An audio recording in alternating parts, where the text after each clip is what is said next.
Dear students, in today's video we'll solve two really beautiful problems on the basis of the concept of electric potential. Video to আমি electric potential এর উপর base করা দুটা problem আমি solve Karim, and one problem is taken from SL Arora, another is taken from NCERT. So let us first solve the problem from SL Arora.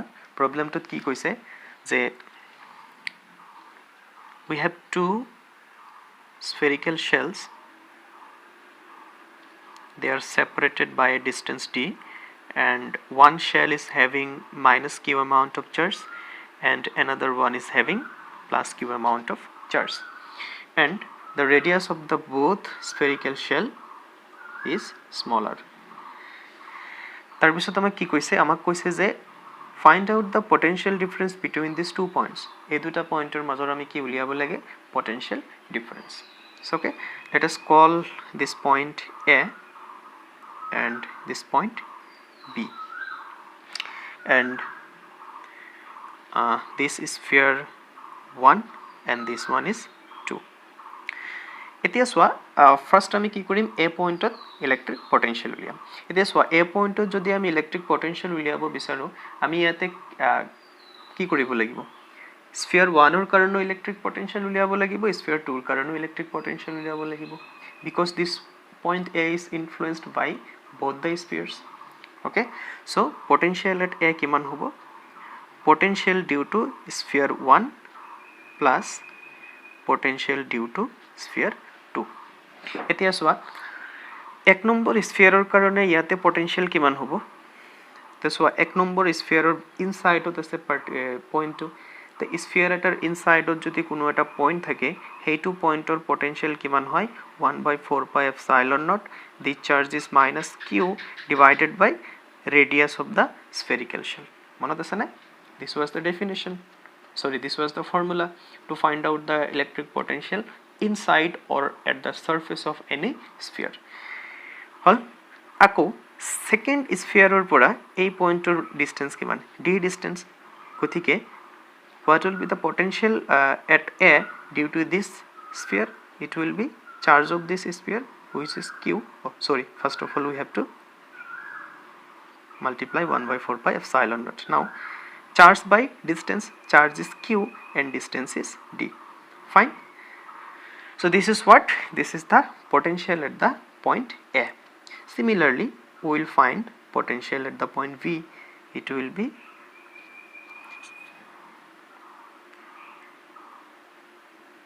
B. Potential at B due to sphere 1 and potential at V due to sphere 2.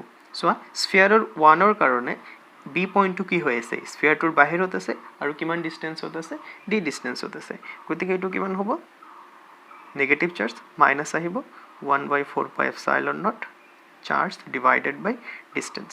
আৰু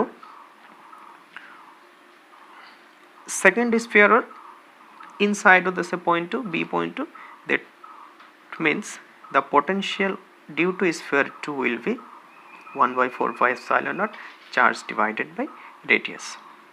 Etia we have to find out the we have to find out the potential difference. So potential difference উলিয়াব লাগিব, তো কৰি দিয়া VA minus VB নাইবা VB minus VA. so এটো কিমান 1/4 pi epsilon naught minus আছে q by r plus 1/4 pi epsilon naught q by d minus a minus a plus হয়ে যাব 1/4 pi epsilon naught q by d. Again this will become minus 1/4 pi epsilon naught q by r. So you can take 1/4 pi epsilon naught common. In that case you will have 2 minus q by r and 2 q by d. So it will be 2q by d minus 2q by r. So okay, this is the potential difference between these 2 points. So if you want you can take 2q common, and if you don't want let it be at it is. Okay, so this is the answer of this question. So now let us solve the second question, which is a very beautiful question, very interesting question, and which is from NCERT itself. কি কৈছে চোৱা কুৱেশ্যনটোত কৈছে a small sphere of radius r1 and charge q1. So we have a small sphere. This sphere has q amount of charge and the radius is r1. And we have another sphere which encloses this small sphere. মাথাটো তাৰো এটা sphere নহয়, spherical shell আছে which has enclosed this sphere, and the radius of this big spherical shell is r2 and the amount of charge is q2.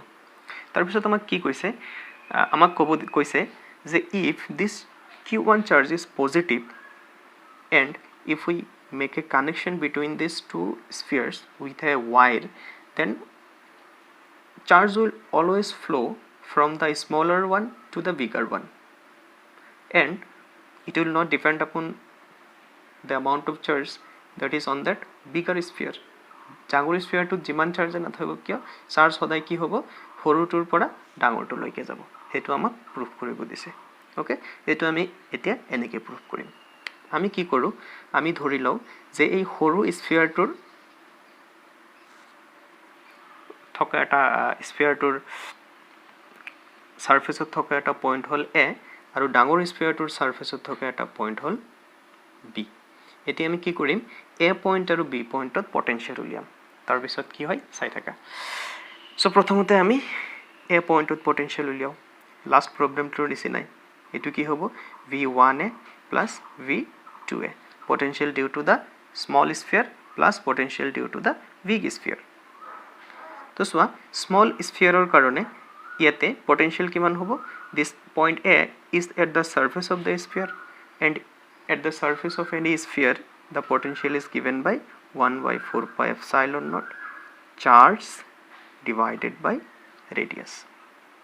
What will be the potential due to the big sphere? So এই পইণ্টটো কি হৈ আছে, ডাঙৰ স্ফিয়াৰটোৰ পেটত আছে, it is inside the big sphere, গতিকে ইয়াতে পটেনশিয়েল কিমান হ'ব, এটা যদি স্ফিয়াৰ এটাৰ যদি ইনসাইডত এটা পইণ্ট থাকে তাতে পটেনশিয়েল কি হয় 1/4 pi epsilon naught charge divided by radius. তো ইয়াতে চাৰ্জ কিমান হ'ব, আমি ডাঙৰ স্ফিয়াৰটোৰ কাৰণে উলিয়াব বিচাৰিছোঁ, ডাঙৰ স্ফিয়াৰটোৰ চাৰ্জ q2 আৰু ডাঙৰ স্ফিয়াৰটোৰ ৰেডিয়াছ ইয়াত দিব লাগিব একৰ্ডিং টু দ্য ফৰ্মুলা, আৰু ডাঙৰ স্ফিয়াৰটোৰ ৰেডিয়াছ r2। তো দিছ ইজ va। এতিয়া আমি v উলিয়াম, তাৰমানে ডাঙৰ স্ফিয়াৰটোৰ সাৰফেসত আমি পটেনশিয়েল উলিয়াম। So this is basically the potential at the surface of the small sphere, and this is the potential at the surface of the big sphere. So ইয়াতে কি হ'ব 1b plus 2b। এই পইণ্টটো কি হৈ আছে, সৰু স্ফিয়াৰটোৰ বাহিৰত আছে আৰু কিমান আঁতৰত আছে r2 ডিষ্টেন্সত আছে, গতিকে এইটো কি হ'ব 1/4 pi epsilon naught।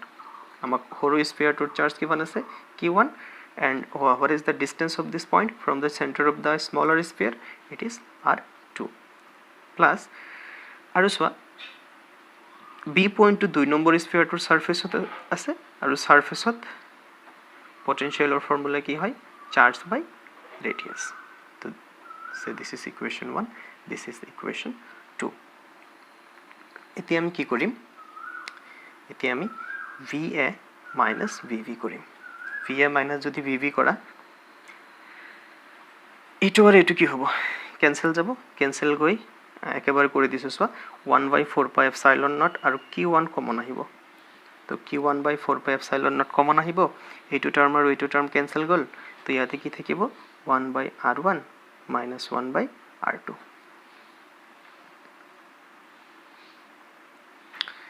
চোৱা এই কোৱান্টিটিটো কি হয়, পজিটিভ কোৱান্টিটি নে negative quantity?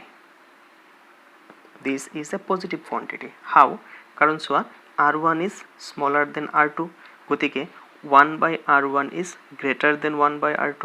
So 1/r1 1/r2 কি হয় ডাঙৰ হৈ আছে, গতিকে আমি কি ক'ব পাৰিম va minus vv is always greater than 0, কাৰণ এইটো কোৱান্টিটি কি হৈ আছে গ্ৰেটাৰ দেন 0 আৰু এই কোৱান্টিটিটো কিউটোৰ ওপৰত ডিপেন্ড কৰিছে নেকি নাই কৰা because there is no q two in this whole expressions okay এই হোল এক্সপ্ৰেছনটোত কোনো ধৰণৰ কিউ2 নাই গতিকে what is the value of q two this quantity will always be greater than 0 তেনেহ'লে vi is greater than কি হ'ব vb হ'ব